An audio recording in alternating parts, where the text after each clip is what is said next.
लाफियो आप सभी का एम.के. शाहू क्लासेस में स्वागत है। आज दोस्तों लेक्चर नंबर 17 इंडियन पॉलिटी का है, जिसमें हम सभी लोग 56 महत्वपूर्ण क्वेश्चन जो कि प्रधानमंत्री चैप्टर से रिलेटेड है, उसको देखेंगे और बहुत ही महत्वपूर्ण क्वेश्चन है, इन्हें एंड तक ज़रूर देखें। इससे पहले हम लोगों ने जो है लोकसभा के महत्वपूर्ण क्वेश्चन चर्चा किए और राज्यसभा के महत्वपूर्ण क्वेश्चन, यानी इससे पहले 16 लेक्चर आपके लूसेंट ऑब्जेक्टिव के जो है वीडियो आ चुके हैं। प्लेलिस्ट बनी हुई है, जो लोग ना देखे हों जाकर के देख सकते हैं। और साथ ही साथ वन लाइनर एनसीईआरटी चल रहा है, जो जिसमें हम लोग सभी लोगों ने कवर किया है। इंडियन पॉलिटी के one liner NCERT, Indian geography के वन लाइनर एनसीईआरटी और वर्ल्ड ज्योग्राफी के जो है वन लाइनर एनसीईआरटी हम लोगों का कंप्लीट हो गया है। इसके साथ ही साथ पर्यावरण एवं पारिस्थितिकी के जो वन लाइनर क्वेश्चन थे, उनको हम लोगों ने कवर कर लिया है। तो जो लोग पिछले वीडियो ना देखे हों, चैनल पर जा कर के और वन लाइनर देख सकते हैं, साथ ही साथ ये ऑब्जेक्टिव क्वेश्चन भी कर सकते हैं। तो वीडियो को देर ना करते हुए वीडियो को शुरू करते हैं। और दोस्तों चैनल पे पहली बार हैं तो चैनल को लाइक, शेयर और सब्सक्राइब ज़रूर करें। पहला क्वेश्चन कह रहा है कि लगातार दूसरी बार प्रधानमंत्री पद पर आसीन होने वाले व्यक्ति कौन-कौन से हैं? तो ये जो 4 लोग दिए हैं, जवाहरलाल नेहरू भी 2 बार प्रधानमंत्री बने हैं, इंदिरा गांधी भी और अटल बिहारी वाजपेयी तो शायद 3 बार बने हैं। तो इस हिसाब से अगर देखा जाए कि लगातार 2 बार प्रधानमंत्री पद पर आसीन होने वाले जो व्यक्ति हैं, ये तीनों लोग हैं। तो तीनों लोग 2-2 बार बने हैं। इस हिसाब से जो इसका राइट ऑप्शन होगा वो डी होगा विकल्प, यानी इनमें से सभी। प्रश्न नंबर 2 कह रहा है कि भारत के जो प्रधानमंत्री हैं, ये 4 ऑप्शन दिए हुए हैं, चारों में जो राइट ऑप्शन है आपको चुनना है और राइट ऑप्शन है दोस्तों नियुक्त होते हैं। ना तो मनोनीत होते हैं और ना ही निर्वाचित होते हैं, ना ही चयनित होते हैं। ये क्वेश्चन ध्यान रखिएगा कि भारत के जो प्रधानमंत्री होते हैं वो नियुक्त होते हैं। और अगला पॉइंट कह रहा है कि भारत के जो प्रधानमंत्री का जो पद है वो क्या है? तो 4 ऑप्शन में आपको राइट ऑप्शन चुनना है और राइट ऑप्शन दोस्तों ए विकल्प है कि संविधान के द्वारा गठित है। यानी भारत के प्रधानमंत्री का पद संविधान द्वारा गठित है। और नेक्स्ट क्वेश्चन हम लोग 4 नंबर में देखते हैं। 4 नंबर क्वेश्चन कह रहा है कि प्रधानमंत्री की नियुक्ति कौन करता है? वेरी इंपॉर्टेंट क्वेश्चन है। प्रधानमंत्री की जो नियुक्ति है वो राष्ट्रपति के द्वारा होती है, ध्यान रखिएगा। राइट ऑप्शन 4 का ए है। 5 नंबर क्वेश्चन कह रहा है कि प्रधानमंत्री को उसके पद की गोपनीयता की शपथ कौन दिलाता है? तो प्रधानमंत्री को उसके पद की जो शपथ गोपनीयता की जो शपथ होती है वो राष्ट्रपति दिलाता है, इसलिए राइट ऑप्शन 5 का होगा ए विकल्प, राष्ट्रपति। 6 नंबर क्वेश्चन कह रहा है कि सामान्यतः जो प्रधानमंत्री होते हैं वो कौन होते हैं?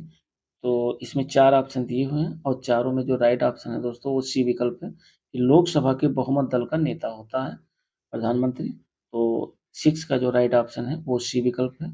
7 नंबर क्वेश्चन की तरफ हम लोग चलते हैं और 7 नंबर क्वेश्चन कह रहा है कि भारत में एक व्यक्ति अधिक से अधिक कितनी बार प्रधानमंत्री पद पर नियुक्त हो सकता है? तो दोस्तों इसकी कोई सीमा नहीं है, कितनी भी बार वो भारत का प्रधानमंत्री बन सकता है। तो केवल 1 बार ये गलत है, केवल 3 बार ये भी गलत है और केवल 2 बार ये भी गलत है। राइट ऑप्शन आपका डी होगा, कितनी भी बार जो है वो प्रधानमंत्री बन सकता है। 8 नंबर क्वेश्चन कह रहा है कि भारत में जो शक्तियों का प्रमुख उभरता केंद्र है, वह कौन है? तो वह दोस्तों है प्रधानमंत्री। 8 का जो राइट ऑप्शन होगा वो सी विकल्प होगा, प्रधानमंत्री। 9 नंबर क्वेश्चन कह रहा है कि निम्न में से कौन लोकसभा का नेतृत्व करता है? तो लोकसभा का नेतृत्व करने वाला प्रधानमंत्री होता है, इसलिए जो राइट ऑप्शन है वो 9 नंबर का भी सी ऑप्शन है। 10 नंबर क्वेश्चन कह रहा है कि संघीय मंत्रिपरिषद का अध्यक्ष कौन होता है? तो संघ के जो मंत्रिपरिषद होते हैं उसका अध्यक्ष जो है वो भी प्रधानमंत्री ही होता है। तो राइट ऑप्शन दोस्तों आपका बी होगा, प्रधानमंत्री। और फिर हम लोग 11 नंबर पे चलते हैं और 11 नंबर क्वेश्चन कह रहा है कि नीति आयोग का अध्यक्ष होता है। तो नीति आयोग का अध्यक्ष भी प्रधानमंत्री ही होता है, इसलिए राइट ऑप्शन 11 का होगा सी। और 12 नंबर क्वेश्चन कह रहा है कि आमतौर पर भारत के जो प्रधानमंत्री होते हैं वह कौन होते हैं? तो आमतौर पर भारत के प्रधानमंत्री की बात करें तो वो लोकसभा का सदस्य होता है। हालांकि राज्यसभा के सदस्य भी प्रधानमंत्री बन सकते हैं, लेकिन 6 महीने के अंदर उन्हें लोकसभा की सदस्यता लेना अनिवार्य है। और ये क्वेश्चन जो है बीपीएससी 1998 में क्वेश्चन पूछा गया है। 13 नंबर क्वेश्चन कह रहा है कि भारत के प्रधानमंत्री का निम्नलिखित में से कौन सा कालक्रम है? यानी ये 4 प्रधानमंत्री दिए हैं और ये चारों में आपको ये बताना है कि सबसे पहले नंबर पर कौन प्रधानमंत्री है, उसके बाद और उसके बाद यानी चारों प्रधानमंत्रियों का क्रम लगाना। दोस्तों सबसे पहले जो है प्रधानमंत्री बनाए गए जवाहरलाल नेहरू और इन 4 ऑप्शन में देखा जाए तो दूसरे दूसरे नंबर पर इंदिरा गांधी, उसके बाद मोरारजी देसाई और उसके बाद चौधरी चरण सिंह। तो इस हिसाब से देखा जाए तो 2, 1, 3, 4 2, 1, 3, 4 आपका राइट ऑप्शन सी है। वैसे भी देख लीजिए कि पहले नंबर पर प्रधानमंत्री जवाहरलाल नेहरू है, तो 2 ऑप्शन पहले होना चाहिए, तो 2 ना तो ए में है और ना डी में है, तो ए और डी तो वैसे ही एलिमिनेट हो गए। अब इसमें देखते हैं तो जवाहरलाल नेहरू के बाद इंदिरा गांधी बनी, यानी 2 के बाद 1, तो 2 के बाद 1 आपका राइट ऑप्शन सी आ रहा है, तो इस हिसाब से बी भी एलिमिनेट हो गया। ये एसएससी 2011 में क्वेश्चन पूछा गया है। अब आता है क्वेश्चन नंबर 14 हम लोग देखते हैं और क्वेश्चन नंबर 14 कह रहा है कि संसदीय तंत्र में वह व्यक्ति प्रधानमंत्री चुना जाता है जो निम्न का नेता होता है। तो दोस्तों वह निम्न सदन में बहुमत दल का नेता होता है। निम्न सदन में जो बहुमत दल का नेता होता है वही संसदीय तंत्र में जो है उसी व्यक्ति को प्रधानमंत्री चुना जाता है। निम्न सदन क्या होता है? निम्न सदन जो है लोकसभा को कहते हैं और जो उच्च सदन होता है उसे राज्यसभा कहते हैं। तो निम्न सदन मतलब निम्न सदन जो है लोकसभा में बहुमत दल का जो नेता होता है उसी को प्रधानमंत्री चुना जाता है। तो 14 नंबर का जो राइट ऑप्शन है वह बी विकल्प है और एआरआरबी 2003 में क्वेश्चन पूछा गया है। 15 नंबर क्वेश्चन कह रहा है कि मंत्रिमंडल संघीय की बैठक की अध्यक्षता कौन करता है?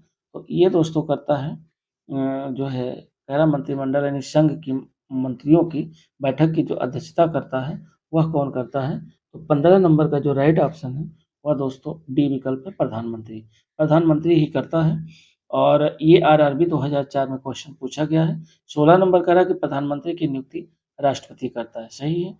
और फिर ये किस अनुच्छेद के तहत करता है ये आपको बताना है। तो 4 ऑप्शन में जो राइट ऑप्शन है दोस्तों वह आपका सी विकल्प है। अनुच्छेद 75 के तहत प्रधानमंत्री की नियुक्ति राष्ट्रपति करता है और अनुच्छेद 75 में ही संघ के जो कैबिनेट मंत्री होती हैं उनकी भी नियुक्ति होती है और उनकी भी नियुक्ति राष्ट्रपति करता है, लेकिन जो कैबिनेट मंत्री की नियुक्ति राष्ट्रपति करता है वो प्रधानमंत्री की सलाह पर करता है। तो ये अनुच्छेद 75 के तहत है और ये ध्यान रखिएगा, कई बार क्वेश्चन पूछा भी गया है। नेक्स्ट 17 नंबर क्वेश्चन कह रहा है कि भारत के प्रधानमंत्री पद के लिए उम्मीदवार की कम से कम कितनी उम्र होनी चाहिए? तो दोस्तों प्रधानमंत्री पद के लिए जो उम्र होनी चाहिए वह कम से कम 25 वर्ष होनी चाहिए। क्यों? क्योंकि लोकसभा मेंबर बनने के लिए कम से कम एज 25 वर्ष होती है। इसलिए प्रधानमंत्री पद के लिए भी मिनिमम एज 25 वर्ष जिसने कंप्लीट कर लिया है वो प्रधानमंत्री पद के लिए जो है चुनाव में यानी उसे प्रधानमंत्री बनाया जा सकता है। ये आरआरबी 2004 उत्तराखंड पुलिस जो है एसआई में 2009 में क्वेश्चन पूछा गया है। 18 नंबर क्वेश्चन कह रहा है कि भारत के प्रधानमंत्री 4 ऑप्शन दिए हुए हैं और चारों में जो आपका राइट ऑप्शन है दोस्तों वो आपको बताना है और 18 नंबर का जो राइट ऑप्शन है वह सी है। यानी भारत के प्रधानमंत्री लोकसभा में बहुमत दल के नेता होते हैं। इम्पोर्टेंट क्वेश्चन है, एआरआरबी 2003 में क्वेश्चन पूछा गया है। 19 नंबर कह रहा है कि प्रधानमंत्री कौन बनता है? तो प्रधानमंत्री कौन बनता है? लोकसभा में जो बहुमत दल का नेता होता है, यानी लोकसभा में एक सत्ता पक्ष होता है, एक विपक्ष, जिसका भी बहुमत भारी होता है, वो अपने सदस्यों में से जिसको भी नॉमिनेट करे, वो प्रधानमंत्री बनता है। तो लोकसभा में जो बहुमत दल हो, जिसका दल बहुमत होता है, वही बहुमत दल अपने दल का एक जो मेन लीडर होता है, उसको प्रधानमंत्री बनाता है। तो ये है आपका 19 नंबर का जो राइट ऑप्शन है वो ए विकल्प है। ये आरआरबी 2004 में क्वेश्चन पूछा गया है। 20 नंबर क्वेश्चन कह रहा है कि यदि भारत के प्रधानमंत्री संसद के उच्च सदन के सदस्य हैं तो क्या होना चाहिए? तो 4 ऑप्शन दिए हुए हैं और चारों में जो आपका राइट ऑप्शन है वह दोस्तों ए विकल्प है। वह अविश्वास प्रस्ताव की स्थिति में अपने पक्ष में वोट नहीं दे सकते। यदि दोनों पक्ष बराबर-बराबर हैं और अविश्वास प्रस्ताव किसी कारण होता है तो ये है कि वो अपने पक्ष में वोट नहीं कर सकते। क्यों? क्योंकि वो उच्च सदन के जो है सदस्य हैं। और ये आईएएस 97 आरआरबी 2006 में क्वेश्चन पूछा गया है। 21 नंबर कह रहा है कि भारत के प्रधानमंत्री का जो पद है वो क्या है? 4 ऑप्शन दिए हुए हैं, चारों में जो आपका दोस्तों राइट ऑप्शन है वह सी विकल्प है, संविधान द्वारा सृजित किया गया है प्रधानमंत्री के पद को। 22 नंबर क्वेश्चन कह रहा है कि भारत का जो प्रधानमंत्री है, भारत का प्रधानमंत्री 4 ऑप्शन दिए हुए हैं और चारों में जो राइट ऑप्शन है वह दोस्तों ए विकल्प है कि ये जो भारत का प्रधानमंत्री है वह सत्ता दल का अध्यक्ष हो सकता है। 23 नंबर क्वेश्चन कह रहा है कि निम्नलिखित में से कौन वक्तव्य सही है? तो हम लोग फास्ट चलते हैं।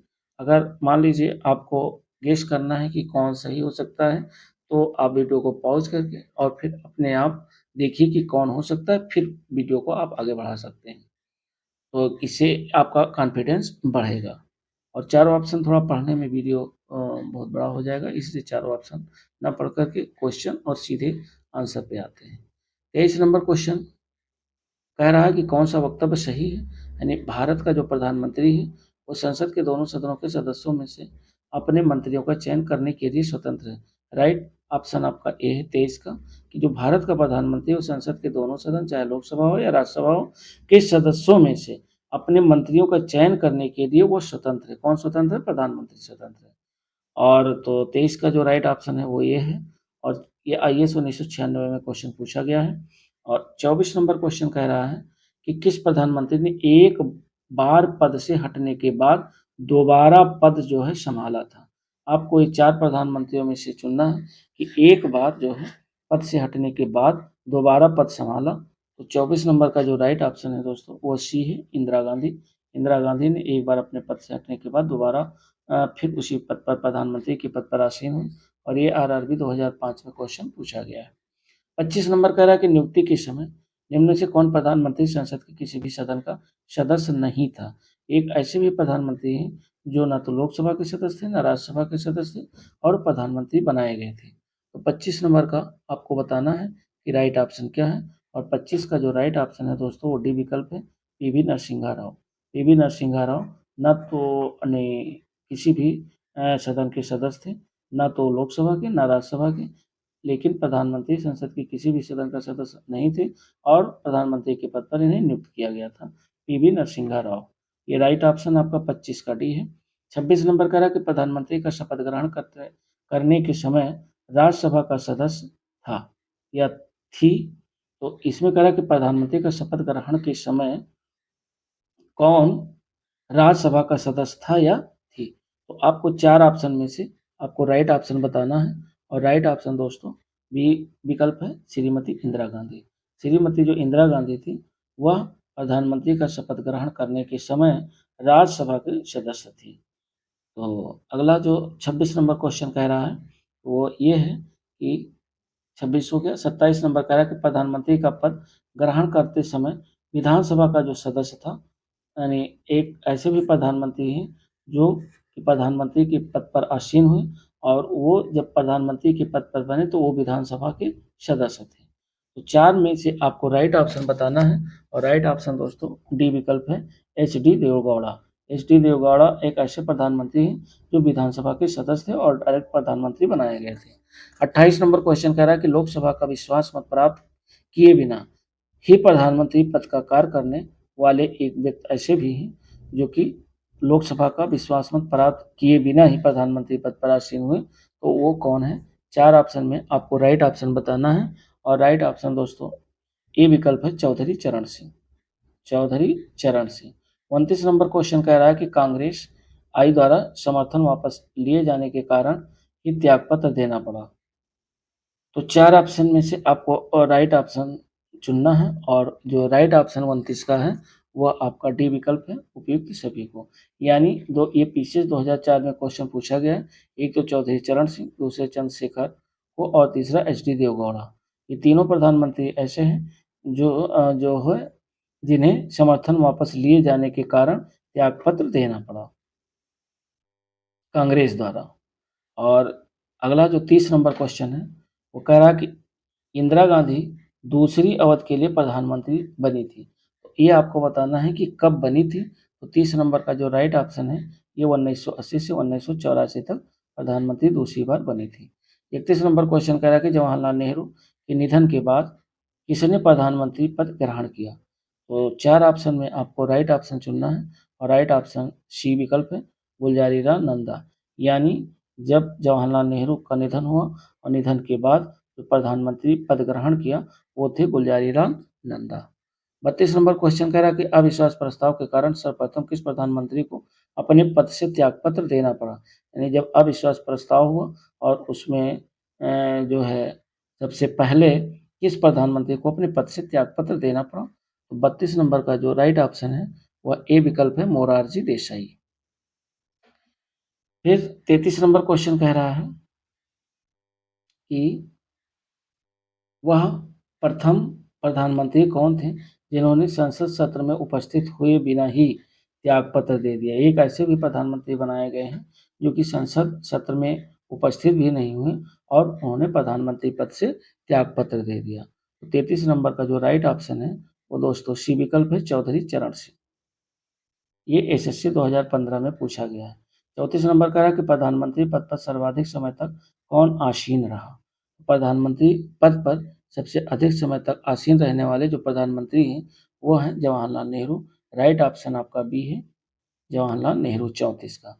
35 नंबर कह रहा है कि प्रधानमंत्री पद पर किसी एक कार्यकाल के लिए सबसे कम समय के लिए कौन आसीन रहे? तो 4 विकल्प दिए हैं और चारों में जो राइट ऑप्शन है दोस्तों वह है आपका डी विकल्प, अटल बिहारी वाजपेयी। ये 13 दिन के लिए पहली बार बनाए गए थे। तो जो 35 नंबर का राइट ऑप्शन डी विकल्प है। 36 नंबर क्वेश्चन कह रहा है कि निम्नलिखित में से किसने दो कार्यकारी प्रधानमंत्री के रूप में पदभार ग्रहण किया 2 बार? तो 36 नंबर का जो राइट ऑप्शन है वो सी है, गुलजारीलाल नंदा। 37 नंबर क्वेश्चन कह रहा है कि प्रथम गैर कांग्रेसी प्रधानमंत्री बने थे, तो कौन बने थे? 4 ऑप्शन में आपको राइट ऑप्शन बताना है और 37 नंबर का जो राइट ऑप्शन है दोस्तों वो डी विकल्प है, मोरारजी देसाई। एक ऐसे प्रधानमंत्री से जो गैर कांग्रेसी प्रधानमंत्री बने थे। 38 नंबर कह रहा है कि सबसे कम उम्र में प्रधानमंत्री पद पर आसीन होने वाले व्यक्ति कौन है? तो सबसे कम उम्र में प्रधानमंत्री बनने वाले जो व्यक्ति हैं वो जो है 38 नंबर में वो हैं आपके Rajiv Gandhi. Right option A है। 39 नंबर क्वेश्चन कह रहा है कि सबसे अधिक उम्र में प्रधानमंत्री, सबसे कम उम्र में राजीव गांधी और सबसे अधिक उम्र पर प्रधानमंत्री के पद पर आसीन होने वाले जो व्यक्ति हैं आपको उन्हें बताना है और 39 नंबर का जो राइट ऑप्शन है वह सी विकल्प है दोस्तों, मोरारजी देसाई। नेक्स्ट क्वेश्चन हम लोग चलते हैं 40 नंबर और 40 नंबर कह रहा है कि प्रधानमंत्री पद से त्यागपत्र करने वाले पहले व्यक्ति कौन है? यानी प्रधानमंत्री पद पर होते हुए और त्यागपत्र देने वाले पहले व्यक्ति कौन है? और आपको 4 में आपको राइट ऑप्शन बताना है और राइट ऑप्शन दोस्तों सी विकल्प है, मोरारजी देसाई। 41 नंबर कह रहा है कि ऐसे प्रथम प्रधानमंत्री जिनके विरुद्ध लोकसभा में अविश्वास प्रस्ताव लाया गया, तो कौन से ऐसे प्रधानमंत्री हैं जिनके विरुद्ध जो है लोकसभा में अविश्वास प्रस्ताव लाया गया? तो 41 नंबर का जो राइट ऑप्शन है वह ए है, जवाहरलाल नेहरू। अब आता है 42 नंबर क्वेश्चन कह रहा है कि लोकसभा चुनाव में पराजित होने वाला या होने वाली पहले प्रधानमंत्री कौन है? तो ये 4 ऑप्शन में आपको बताना है और 42 नंबर का जो राइट ऑप्शन है वो सी विकल्प है दोस्तों, इंदिरा गांधी। इंदिरा गांधी ऐसे प्रधानमंत्री जो लोकसभा चुनाव में पराजित होने वाली पहली प्रधानमंत्री। अगला है 43 नंबर क्वेश्चन कह रहा है कि प्रथम पूर्णतः गैर कांग्रेसी प्रधानमंत्री कौन बने? पहली बार पूर्ण रूप से गैर कांग्रेसी प्रधानमंत्री बनने वाले कौन हैं? तो 43 में आपको राइट ऑप्शन बताना है और राइट ऑप्शन दोस्तों डी विकल्प है, अटल बिहारी वाजपेयी। 44 नंबर क्वेश्चन कह रहा है कि भारत के प्रथम सिख प्रधानमंत्री कौन बनाए गए? तो वो बनाए गए दोस्तों Manmohan Singh, doctor Manmohan Singh.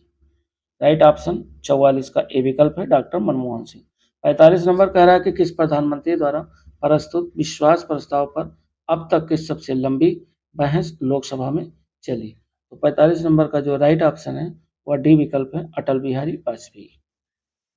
46 number question पे हम लोग चलते हैं और 46 नंबर क्वेश्चन कह रहा है कि अभी तक पद पर रहते हुए कितने प्रधानमंत्रियों की मृत्यु हुई? ये आपको बताना है और 46 नंबर का जो राइट ऑप्शन है वह दोस्तों बी विकल्प है, 3 ऐसे प्रधानमंत्री हैं जो कि पद पर रहते हुए उनकी मृत्यु हुई।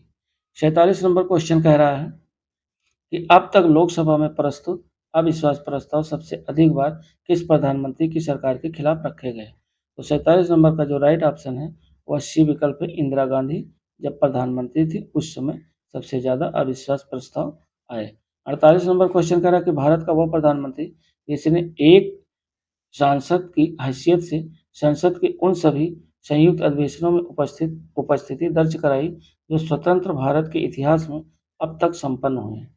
तो 48 नंबर का आपको राइट ऑप्शन बताना है और राइट ऑप्शन दोस्तों डी विकल्प है, अटल बिहारी वाजपेयी। 49 नंबर क्वेश्चन कह रहा है कि लोकसभा में विश्वास मत प्राप्त करने के पहले ही त्यागपत्र देने वाले प्रधानमंत्री कौन है? यानी लोकसभा में विश्वास मत प्राप्त करने से पहले ही उन्हें त्यागपत्र देना पड़ा और ऐसे प्रधानमंत्री का आपको नाम बताना है। और 49 नंबर का जो राइट ऑप्शन है वह दोस्तों एक तो चौधरी चरण सिंह भी है और एक अटल बिहारी वाजपेयी भी है। तो राइट ऑप्शन आपका होगा सी, उपयुक्त दोनों। 50 नंबर क्वेश्चन कह रहा है कि लोकसभा में विश्वास मत प्राप्त करने में असफल रहने के कारण त्यागपत्र देने वाले जो प्रधानमंत्री हैं वह कौन है? तो 50 नंबर का जो राइट ऑप्शन है वह भी आपका सी विकल्प है दोस्तों। एक तो पीपी सिंह और दूसरा एच डी देवगौड़ा। तो 50 नंबर का जो राइट ऑप्शन है वो सी विकल्प है। 51 नंबर क्वेश्चन कह रहा है कि संसदीय शासन प्रणाली में वास्तविक कार्यपालिका शक्ति किसके पास होती है? जो वास्तविक कार्यपालिका शक्ति होती है वह किसके पास होती है? तो वह दोस्तों प्रधानमंत्री के पास होती है और इस हिसाब से 51 नंबर का जो राइट ऑप्शन है वो बी होगा। ये एमपीपीएससी 2006 में क्वेश्चन पूछा गया है। अब अगला क्वेश्चन 52 नंबर कह रहा है कि संसदीय शासन प्रणाली सर्वप्रथम किस देश में विकसित हुई? तो संसदीय शासन प्रणाली सबसे पहले जो है विकसित हुई वो आपके ब्रिटेन में विकसित हुई और 52 का जो राइट ऑप्शन होगा वो ए विकल्प होगा। ये भी एमपीपी से 2006 में क्वेश्चन पूछा गया है। 53 नंबर कह रहा है कि भारतीय संविधान के अनुसार तथ्यात्मक संप्रभुता निवास करती है। तथ्यात्मक संप्रभुता जो है निवास करती है वो कहाँ निवास करती है? तो 53 नंबर का जो राइट ऑप्शन है वो सी विकल्प है, प्रधानमंत्री में। ये टेट 2009 में क्वेश्चन पूछा गया। 54 नंबर कह रहा है कि किस दल ने 2 वर्ष के समय में 2 प्रधानमंत्री दिए? यानी 2 वर्ष में 2 प्रधानमंत्री दिए, वो ऐसा दल कौन-सा था? तो 54 नंबर का जो राइट ऑप्शन है वो दोस्तों बी विकल्प है, जनता पार्टी ने। जनता पार्टी ने 54 नंबर का राइट ऑप्शन बी। और ये एसएससी 2008 में क्वेश्चन पूछा गया है। और लास्ट लास्ट के क्वेश्चन देख लेते हैं। 55 नंबर कह रहा है निम्न में से भारत में कौन से प्रधानमंत्री अविश्वास मत में पराजित हुए? यानी कौन से ऐसे प्रधानमंत्री हैं जो अविश्वास मत में पराजित हुए? तो ये कूट का प्रश्न है और आपको सही कूट चुनना है। 4 प्रधानमंत्री के नाम दिए हुए हैं और 55 नंबर का आपका जो राइट ऑप्शन है वह है दोस्तों बी, यानी 2, 3 और 4। एक तो विश्वनाथ प्रताप सिंह और दूसरे एच डी देवगौड़ा और तीसरे अटल बिहारी वाजपेयी। तो 2, 3 और 4 ये सीटीएस 2016 में क्वेश्चन पूछा गया है। 56 नंबर और लास्ट क्वेश्चन कह रहा है कि यदि भारत का प्रधानमंत्री राज्यसभा का सदस्य है तो क्या होना चाहिए? 4 ऑप्शन दिए हुए हैं और चारों में दोस्तों आपको राइट ऑप्शन चुनना है और 56 नंबर का जो राइट ऑप्शन है वो ए विकल्प है। अविश्वास प्रस्ताव की स्थिति में वो अपने पक्ष में मत नहीं दे सकता। क्यों नहीं दे सकता? क्योंकि वो राज्यसभा का सदस्य है। यदि लोकसभा का है तब तो दे सकता है।